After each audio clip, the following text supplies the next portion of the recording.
বন্ধুরা দেখুন মিঠু রোদ্রের মধ্যে কিভাবে রোদ পোহাচ্ছে। পাকগুলা মেলা দিছে, শুয়ে আছে কাছার উপর ছেড়ে দেওয়ার পর। আমি তো নিজেই অবাক,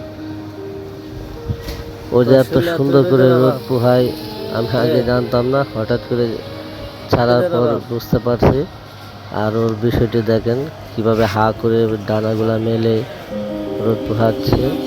বন্ধুরা ভিডিওটি যদি ভালো লাগে অবশ্যই সাবস্ক্রাইব করবেন চ্যানেলটা, আর ভিডিওটি বেশি বেশি শেয়ার করবেন। মিঠুর ভিডিওটি ভাইরাল করবেন আপনারা, আপনাদের সাহায্যে অবশ্যই মিঠুর ভিডিওটি ভাইরাল হবে। আপনারা যদি চান অবশ্যই ভিডিওটি ভাইরাল হবে। বন্ধুরা দেখেন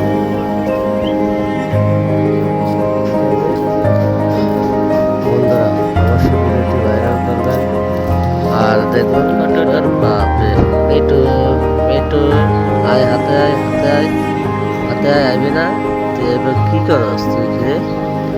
বাপরে বাপ তো ভালোই না। হ্যাঁ আমার দ্বারা আইবি না, আমার দ্বারা ছাড়া যাবি কই? কি হয়েছে? পোকা পোকা হয়েছে? তুই পোকা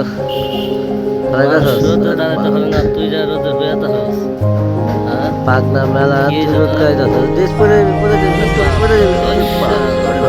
মাথা ঢুকে না রোদ, সব রোদ তোরা ঢুকে যাবে। হ্যাঁ ডানা বড় হয়ে গেছে, এই ডানা কি পোকা? ডানা পরে যাবি তো মিঠু। আয় মিঠু তো ওট ওট ওট লিখে